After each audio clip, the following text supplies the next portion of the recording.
iniciando, chicos, se llama permanecer en Él, amén. Y así como muchos otros temas, aquí en Jóvenes creemos en la suficiencia de las Escrituras. ¿Qué es eso? Que toda la palabra de Dios es suficiente, la palabra de Dios, para entender cualquier tema que podamos querer comprender o estudiar, amén. No creemos en filosofías de hombres, no creemos en pensamientos de hombres, en teologías, porque ya hay hasta teologías de hombres, ¿verdad? ¿Por qué digo que hay teologías de hombres? Teología pues significa el estudio de Dios, esos términos prácticamente es lo que significa teología. Teos, de creencia, ¿verdad? O de una creencia en un ser superior, y logía, pues bueno, el estudio significa.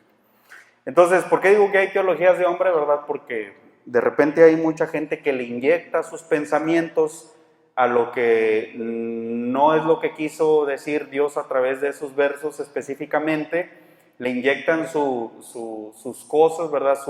Sus intenciones, y esto no es así. Nosotros como predicadores y si somos realmente hijos de Dios, debemos de exponer y debemos de predicar únicamente lo que realmente Dios quiso decir, no pegarle ni quitarle cosas, amén. Entonces, el tema que estamos estudiando es permanecer en Cristo. Hemos estudiado otras cosas, sabiduría, la doctrina del pecado, la escatología, el arrebatamiento, etcétera, etcétera. Y entonces, como todos los demás temas que hemos estudiado, este no va a ser la excepción. Vamos a abrir nuestras Biblias en el libro de Juan, capítulo 15, que fue nuestro capítulo principal, nuestro verso principal, en el cual Jesús, veíamos aquí los participantes, ¿verdad? Si nosotros pudiéramos aquí enumerar o pudiéramos definir los personajes que están saliendo en esta parte de la Biblia, pues bueno, en el verso 1 dice: yo soy la vid verdadera, hablando Jesús, y mi Padre es el labrador. Son los dos principales personajes de este pasaje de la Biblia. Luego vemos otros dos personajes que son los pámpanos que permanecen, y como todo en esta vida tiene una dualidad, ¿verdad? Y una trazabilidad y una creación perfecta, el pámpano que permanece, ¿cuál es lo contrario de esto? El pámpano que no permanece, amén. En el verso 2 dice: todo pámpano que en mí no lleva fruto, lo quitará, y todo aquel que lleva fruto, lo limpiará para que lleve más fruto. Verso 3 dice: ya ustedes están limpios por la palabra que les he hablado. Entonces, estudiando el contexto, ¿a quiénes está dirigiendo principalmente Jesús? A los discípulos. Veíamos hace 2 sábados que cronológicamente, en qué tiempo Jesús es que estaba diciendo estas cosas. Bueno, Judas ya había sido despedido, que le había traicionado, que se había apartado del grupo, ¿no?, de los discípulos, y ya probablemente estaba haciendo los trámites para entregar a Jesús. Y pues bueno, esto Jesús les decía a los 11 que restaban. Verso 4 les dice: permanezcan en mí y yo en ustedes. Como el pámpano no puede llevar fruto por sí mismo si no permanece en la vid, así tampoco ustedes si no permanecen en mí. Verso 5, Jesús dice: yo soy la vid, ustedes los pámpanos. El que permanece en mí y yo en él, lleva mucho fruto, porque separados de mí nada pueden hacer. El que en mí no permanece será echado fuera como pámpano y se secará, y los recogen y los echan en el fuego y arden. Si permanecen en mí y mis palabras permanecen en ustedes, pidan todo lo que quieran y les será hecho. En esto es glorificado mi Padre, en que lleven mucho fruto y sean así mis discípulos. Amén. Vamos a dejarle hasta ahí. Ya decíamos, hace 2 sábados cuáles son los papeles o cuáles son los personajes que están aquí. Y la palabra permanecer en Cristo se menciona, o la Biblia le da estos significados, ¿verdad? O los ejemplifica con esto. Cuando ejemplifica, o Dios se refiere con que seamos nosotros sus discípulos, en muchas otras versiones o en muchas otras otros ejemplos que pone la Biblia es que Él se muestra como un padre y nosotros como un hijo. Él se muestra también como la cabeza, siendo Cristo la cabeza y la iglesia o las personas el cuerpo. Se muestra también este ejemplo como un matrimonio en el cual Cristo es el novio y la iglesia es la esposa. Amén. Entonces, ¿cuál es el tema? Pues bueno, el tema que estamos estudiando es permanecer en Cristo.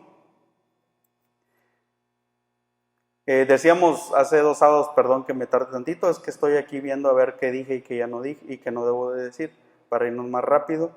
Bien, decíamos hace 2 sábados que Judas es el pámpano que no permanece. Amén. Lo vamos a ver en algunos versos. Y les decía que si pudiéramos nosotros viajar en el tiempo y conocer un poquito más de cerca o ser contemporáneos, vivir en la época que vivieron los discípulos y pudiéramos ver su comportamiento y pudiéramos determinar nosotros quién es el pámpano que no permanece. En mi opinión, yo les decía que a lo mejor era Pedro, porque era el más socarrón, era el que nunca se quedaba callado, fue el que se cayó, porque empezó a caminar, ¿verdad? Dudó y se cayó, ¿verdad?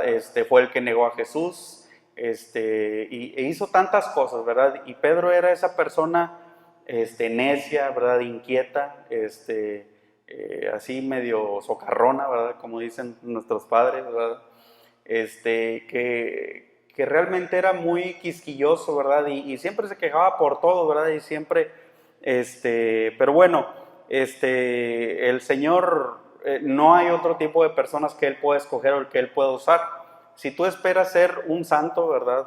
Si tú esperas ser una persona sin pecado para poder ser usado, déjame decirte que eso nunca va a suceder. Yo no conozco una sola persona que diga que no, que pueda decir o que pueda afirmar o jactarse de decir, yo no pequé el día de hoy. No conozco una sola. Al menos bíblicamente la Biblia dice que quien dice que no peca, hace a Dios mentiroso y la verdad no está en él.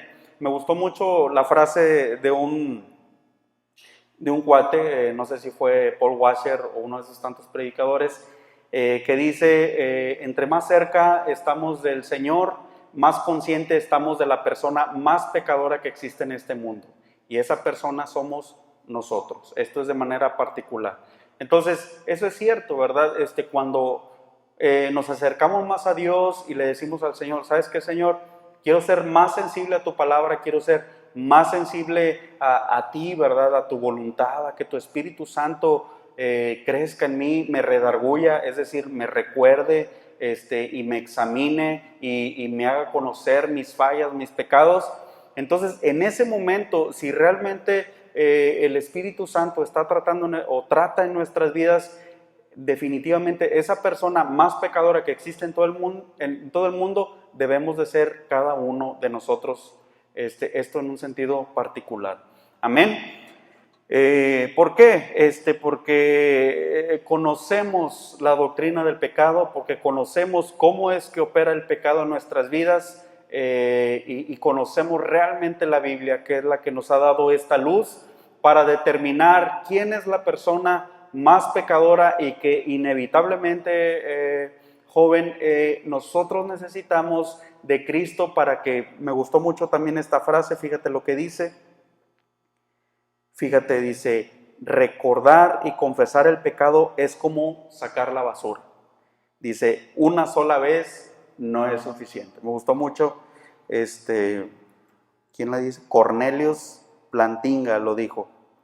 ¿Qué significa esto? Yo no estoy dando a entender que podamos pecar o estemos pecando para que sobreabunde la gracia o que estemos pecando para estar arrepintiéndonos, no de esa manera, sino que conocemos cuál es el efecto del pecado sobre nuestras vidas y que somos pecadores literalmente y que somos dependientes de Él totalmente y que necesitamos diariamente ser lavados de toda la cochinada que hay en el mundo, de toda la basura, de toda la porquería que nos contamina nuestros oídos, nuestro hablar, nuestra mente, nuestro corazón, nuestros impulsos, y que diariamente tenemos en nuestra conciencia, según Romanos capítulo 2, ese chip, ¿verdad? De que, Señor, ¿sabes qué? Necesito de ti, porque esto quiero que me entiendas esta ilustración.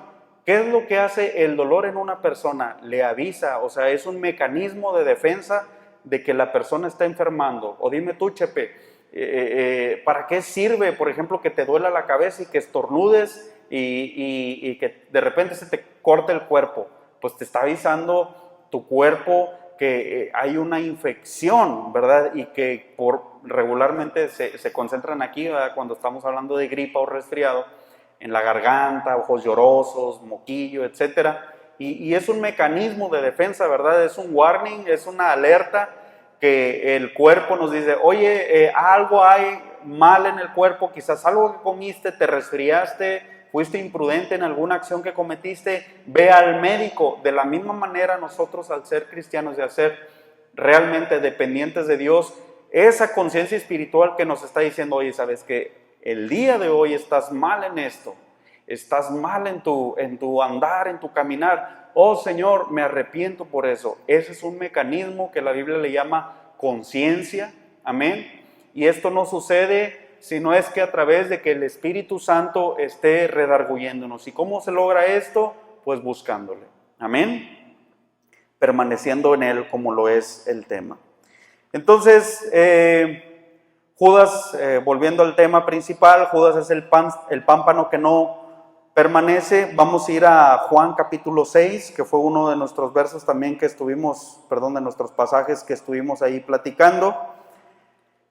Juan capítulo 6, versos 64 al 71, y dice lo siguiente, dice, Jesús se estaba dirigiendo a un grupo, ¿verdad?, de judíos. En el verso 64 dice, hay algunos de ustedes que no creen, porque Jesús sabía desde el principio quiénes eran los que no creían y quién le había de entregar. Y dijo, por eso les he dicho que ninguno puede venir a mí si no le fuere dado del Padre. Desde entonces muchos de sus discípulos volvieron atrás y ya no andaban con él.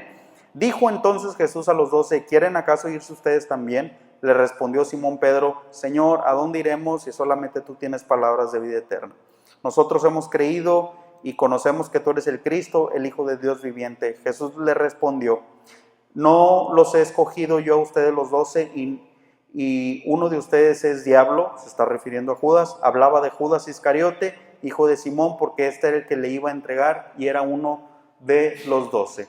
Jesús tuvo muchos más discípulos, muchos más seguidores, más que los 11, 12 que podemos ver aquí en esta ilustración, pero muchos, obviamente él sabía, él siendo Dios, ¿verdad?, y siendo hombre, pues tenía conocimiento, ¿verdad?, de quiénes, al ser Dios, pues tenía los atributos y las características, amén, y el potencial, ¿verdad?, para saber quién escudriñar el corazón y pesar su corazón.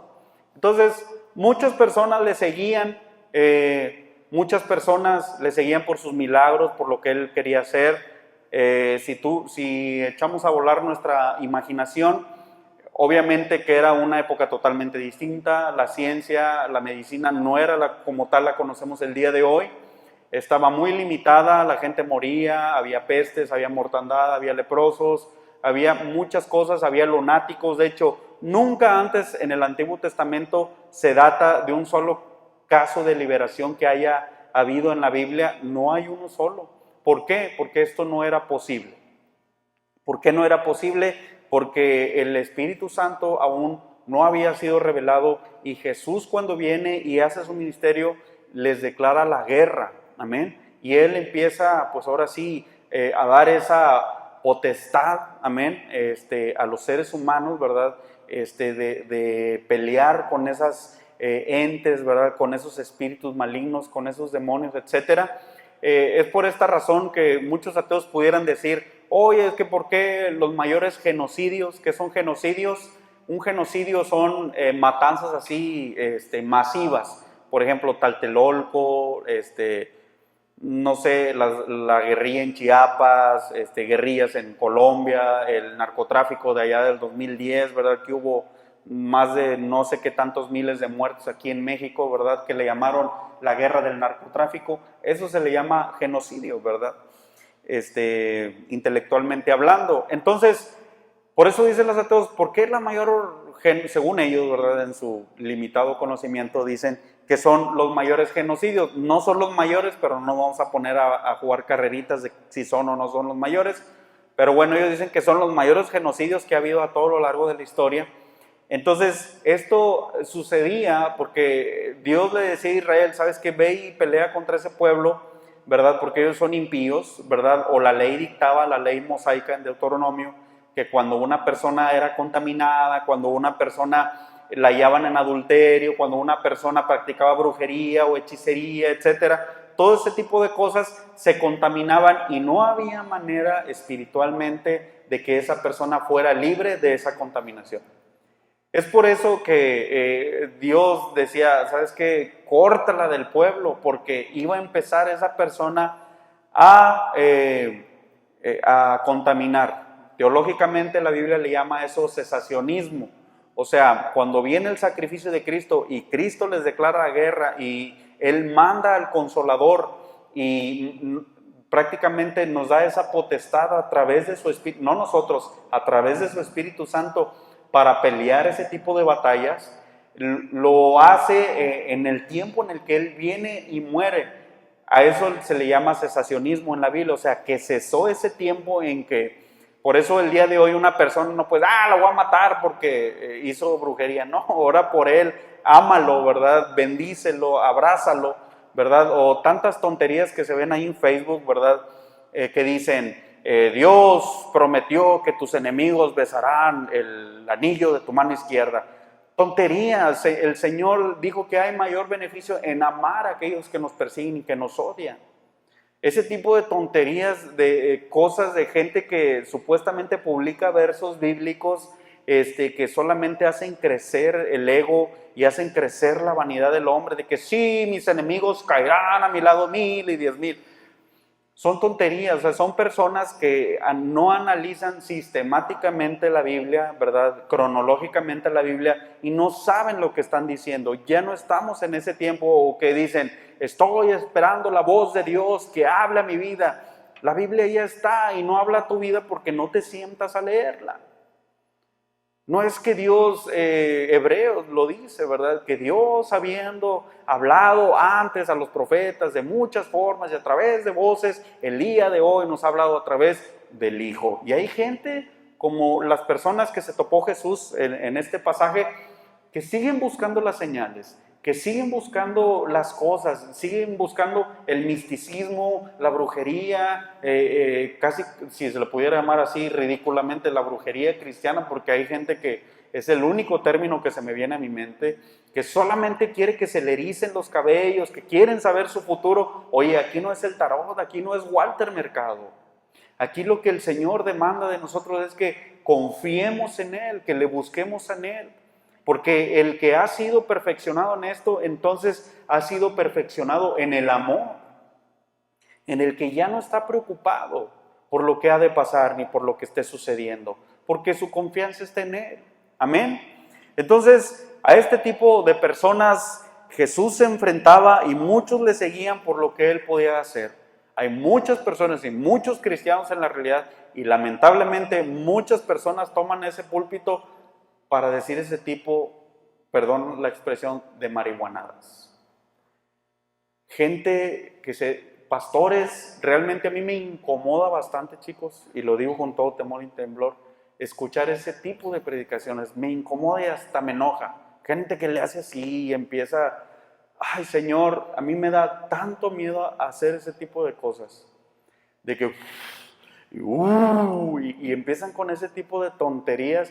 Cuando este lugar, me refiero a este lugar no a las cuatro paredes, sino el lugar, la función que debemos estar haciendo como pastores y líderes de esta iglesia, que es predicar el evangelio, porque es su esposa.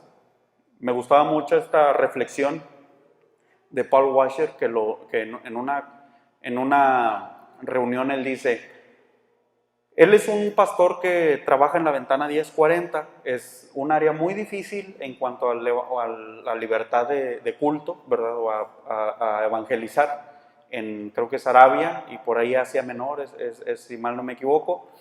Y él dijo lo siguiente, dice, yo cuando voy a ese tipo de viajes que son zonas muy difíciles, voy yo solo, porque hay mucha probabilidad de que no regrese. Hay guerrilla, hay destrucción, de repente estallan granadas, de repente amputan brazos, amputan piernas por predicar la palabra de Dios.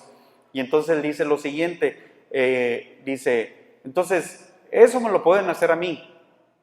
Dice, por eso es que voy yo solo, pero yo no apreciaría o no reaccionaría de la mejor manera si yo viera que eso lo hicieran con mi esposa. Entonces, es por eso, chicos, que al predicar la palabra tenemos que tener bases muy sólidas para exponer la palabra de Dios, porque la función de esto es, lo estamos exponiendo a la esposa de Cristo, que es la iglesia. Esa es la seriedad y es algo muy, si lo pudiéramos llamar así, artesanal, o sea, algo muy delicado que tenemos que estudiarlo, meditarlo, a fin de que las personas crezcan y no poner más trabas, ni hacer alejar a Dios lo más que podamos de ella o hacernos sentir superior a los demás. Amén. Ese tipo de personas es las que estaba enfrentando Jesús. Vamos a ir a ver otro grupo de personas en Juan capítulo 8, verso 31. Dice, dijo entonces Jesús a los judíos que habían creído en él, dice, si ustedes permanecen en mí, en mi palabra, serán verdaderamente mis discípulos. Amén. La palabra discípulos que aparece ahí es la palabra perdón mi griego, no sé hablar al 100%. Dice matites aletos, no sé si esté bien el acento, no sé si esté bien dicho, pero bueno, así es como te lo estoy leyendo, así es como está escrito, no sé si se pronuncia de esa manera, se llama ese término discípulos que viene en esa parte de la Biblia, matites aletos, que significa discípulos genuinos que conocerán la verdad. Amén. Entonces, el Señor, leíamos ahorita en Juan capítulo 6, que Él les dice a los discípulos, cuando ve el Señor Jesús que se van todos los demás, que le seguían por sus señales y por las cosas que podían obtener de Él, les dice, ¿ustedes también se van a quedar o se van a ir junto con ellos? Entonces, es por eso que el Señor les dice, ¿sabes qué? Tienes que permanecer.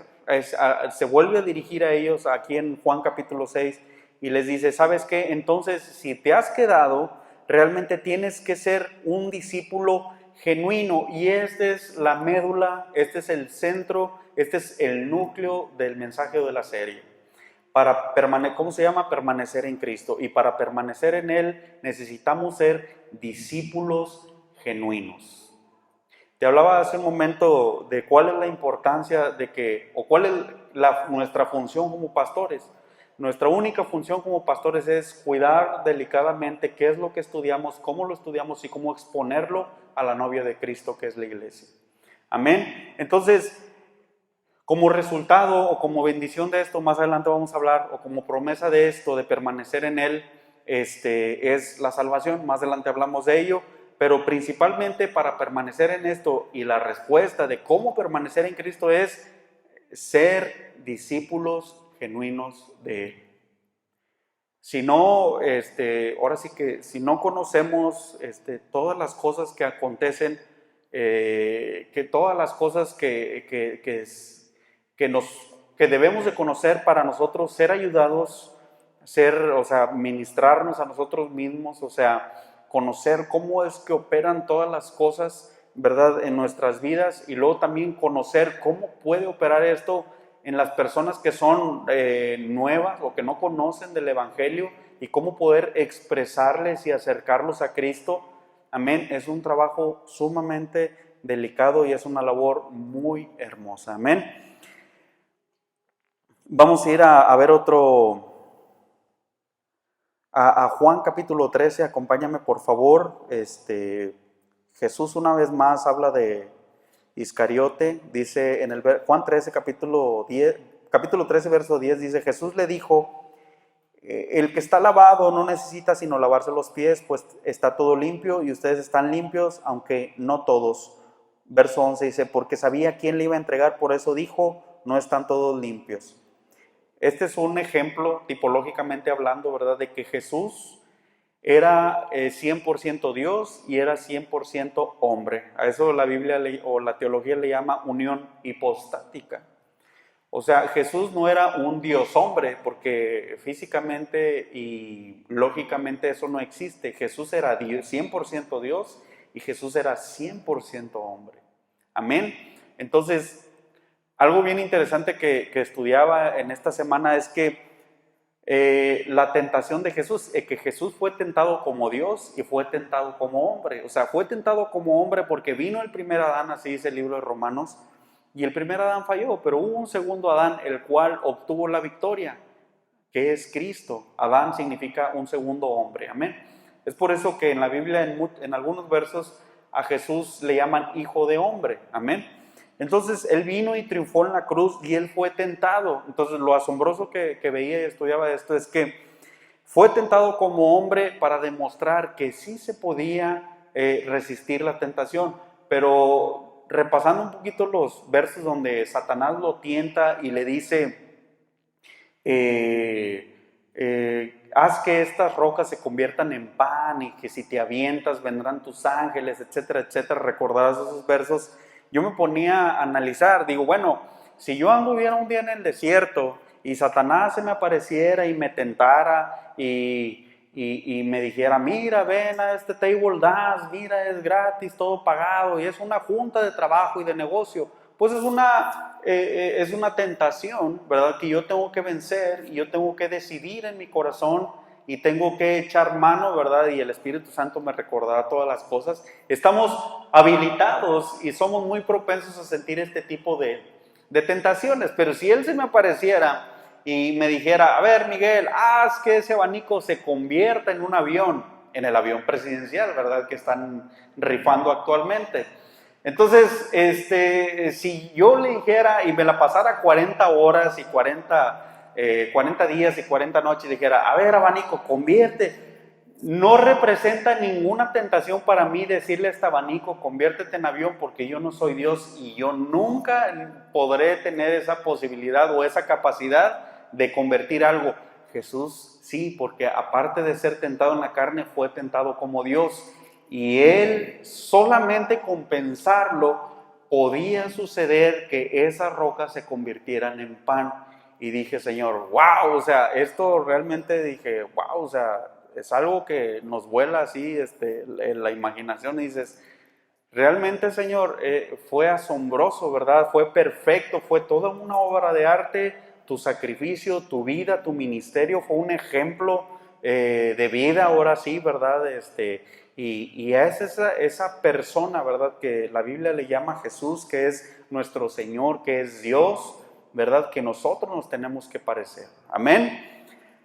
Entonces, ¿en qué me quedé? Ya. Juan 13, verso 10 y 11, él decía que otra vez afirma, ¿verdad? Que Judas le iba a entregar. Amén. Hablábamos de esto también, que otra de las características del Señor es que es omnisapiente, o sea, sapiente significa sabiduría, que todo lo sabe, intelectualmente hablando, que es omnipotente, que tiene todo el poder, que potencialmente hablando lo puede hacer todo, que es omnipresente, que Él está en todos lados, incluso no nada más, decíamos esto y era importantísimo, que no nada más geográficamente Él está en todos lados, sino que Él está en todos lados en toda la línea del tiempo. Amén. Es por eso que Él ya conocía. Una persona preguntó, dice, si Él ya sabía que iba a pecar el hombre, entonces ¿por qué le creó? ¿O por qué le dio ese albedrío antes de que viniera el pecado original en Adán y Eva? Pues bueno, porque Él es Dios, ¿verdad? Y porque Él de alguna manera pues no creó robots, lo mismo hizo con los ángeles, les creó y en su sabiduría Él ya sabía en qué tiempo y en qué momento y en qué lugar iba a suceder la desobediencia de ciertos ángeles. Porque Él es Dios. Entonces, esta es una característica de que Él no nada más está geográficamente en todos lados, sino presencialmente y también en la línea del tiempo, en la eternidad, en este tiempo, en el pasado, en el presente y en el futuro. Amén. Bien, los beneficios, volvemos a nuestra raíz del capítulo principal, que es Juan capítulo 15. ¿Cuáles son los beneficios de permanecer en Cristo? Número uno es la salvación. Decíamos que hay muchas personas que dicen lo siguiente, que Jesús no es o seguir a Cristo, o ser cristiano no es una religión, están en lo cierto, sino que es una relación.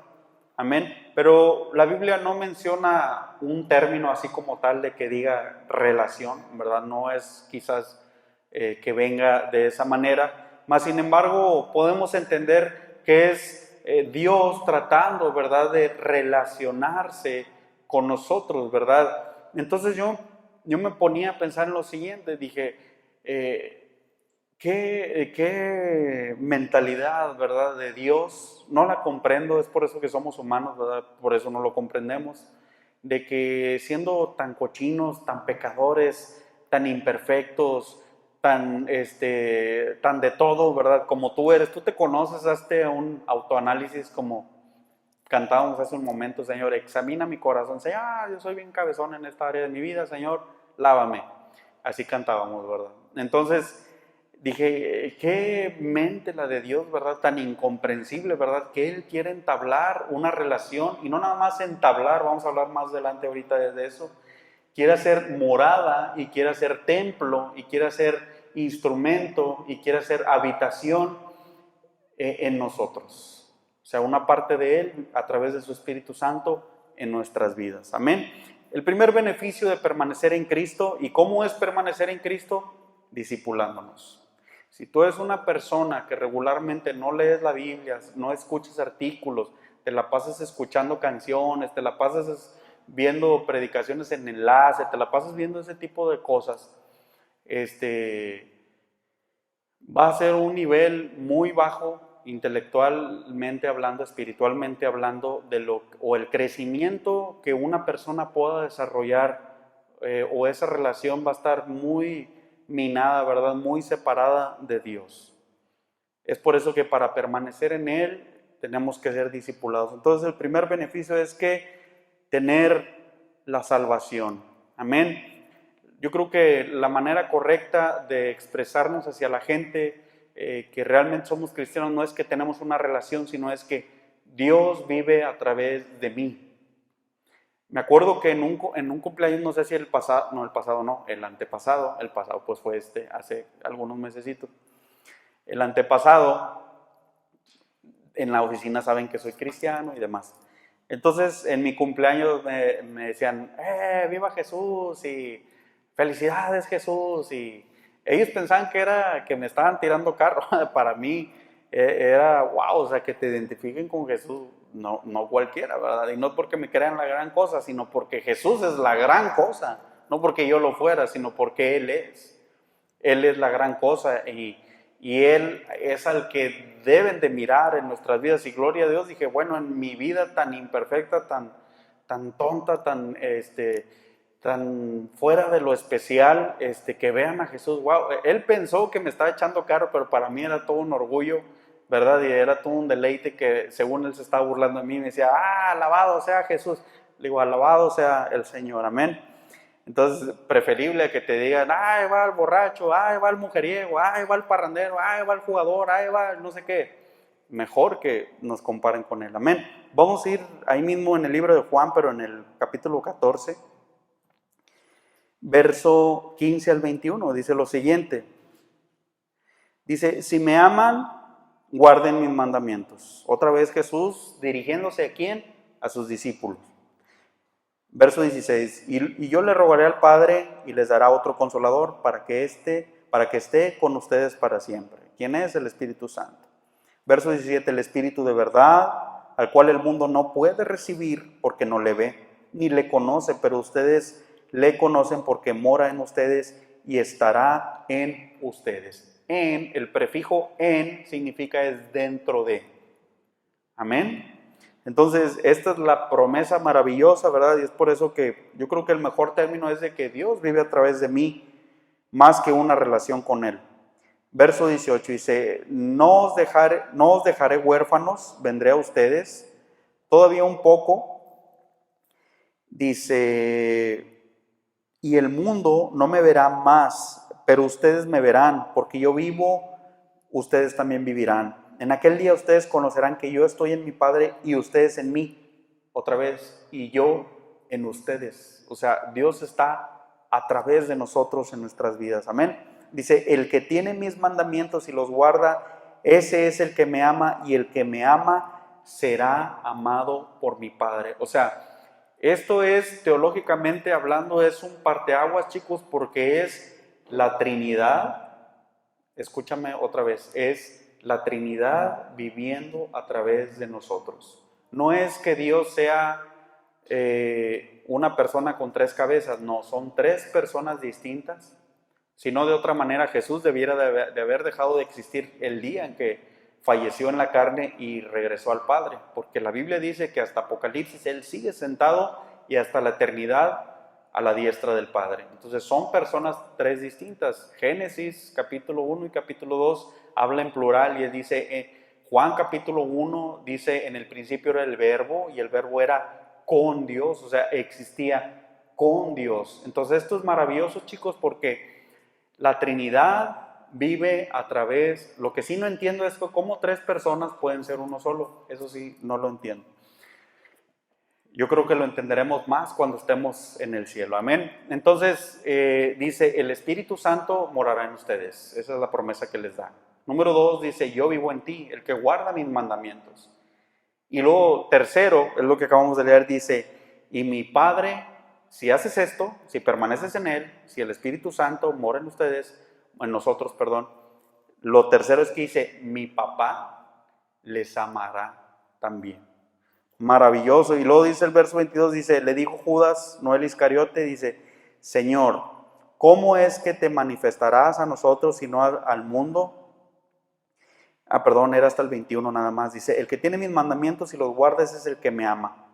Y el que me ama será amado por mi Padre, lo que acabamos de decir, y yo le amaré y me manifestaré a él. Amén. Entonces, la primer bendición, chicos, la primer promesa por permanecer en Él es, o ser discipulados por Él, es la salvación y que Él va a vivir a través de nosotros. Otro capítulo que lo ilustra muy bien, Romanos capítulo 8, verso 10, y dice lo siguiente, dice, y no solo esto, dice, sino también cuando, estoy en el 9. Romanos 8, verso 10 dice, pero si Cristo está en ustedes, el cuerpo en verdad está muerto. Si Cristo está en ustedes, el cuerpo en verdad está muerto a causa del pecado, mas el Espíritu vive a causa de la justicia. Y si el Espíritu de aquel que levantó de los muertos a Jesús mora en ustedes, el que levantó de los muertos a Cristo Jesús vivificará también sus cuerpos mortales por su Espíritu que mora en ustedes. O sea, una vez más, Pablo hablaba acerca de qué es vivir y cuáles son las aplicaciones prácticas diarias para vivir en el Espíritu. Amén. Primera de Corintios, capítulo 3, verso 16, dice lo siguiente. Es uno ya muy conocido por todo. Dice, ¿no sabes que eres templo de Dios y que el Espíritu de Dios mora en ustedes? Si alguno destruyera el templo de Dios, Dios le destruirá a él, porque el templo de Dios, el cual son ustedes, santo es. Amén. El libro de Hechos menciona, capítulo 4, que Dios ya no habita, o sea, ya no hay lugar santísimo, ¿verdad? Ya no hay los panes y el tabernáculo todo eso ya no existe, ¿verdad? Eso cesó, ¿verdad? Teológicamente ya no existe. También no vamos a hacer una fiesta aquí, ¿verdad? Este lugar está construido y lo utilizamos para escuchar la palabra del Señor, amén. Pero el Señor ya no habita en un lugar específico, en estas cuatro paredes. Habita, ¿sabes en dónde ha decidido habitar el Señor? En ti y en mí. Cuando una persona dice, es que aquí se siente la presencia de Dios, El contexto de esto es que, pues bueno, las personas están llenas del Espíritu Santo y abundan en toda buena obra, así dice el Señor. Amén. No es que esté la gritería, ni tocar la alabanza más prendida, ni los panderos más prendidos, ni que estén todos danzando, brincando y cayéndose. No. Realmente la evidencia del Espíritu Santo es abundar en amor. Amén. No es el tema, pero cabe la pena señalar. Entonces, 2 Corintios, una vez más, en el capítulo 6, verso 16, dice de nuevo, ¿y qué acuerdo hay entre el templo de Dios y los ídolos? Porque ustedes son el templo del Dios viviente, como Dios dijo, habitaré y andaré entre ellos y seré su Dios y ellos serán mi pueblo. Amén. Y por último vamos a leer 1 de Pedro, capítulo 1, verso 3 al 8, dice, 1 de Pedro, capítulo 1, verso 3 al 8, dice, bendito el Dios y Padre de nuestro Señor Jesucristo, que según su grande misericordia nos hizo renacer para una esperanza viva, por la resurrección de Jesucristo de los muertos, para una herencia incorruptible, incontaminada, inmarcesible, reservada en los cielos para ustedes, que son guardados por el poder de Dios mediante la fe, para alcanzar salvación que está preparada para ser manifestada en el tiempo postrero, en lo cual ustedes se alegran, aunque ahora por un poco de tiempo, dice, si es necesario, tengan que ser afligidos en diversas pruebas, y para que, sometida a prueba tu fe, dice, mucho más preciosa que el oro, el cual, aunque perecedero, se prueba con fuego, sea hallada en alabanza, gloria y honra, cuando sea manifestado Jesucristo. Amén. Yo creo que parte de la evidencia también de que Él mora en nosotros, aparte de abundar en amor, ¿verdad? Gálatas capítulo 5, verso 22, ¿verdad? Que es amor, gozo, paz, paciencia, benignidad, mansedumbre, fe, templanza, etcétera. Romanos capítulo 12, 1 Corintios 12, ¿verdad? Que habla de un amor genuino, 1 Corintios 13, que habla de la preeminencia del amor, que es más importante el amor que hablar lenguas, que dar todo a los pobres, que rasgar nuestras vestiduras.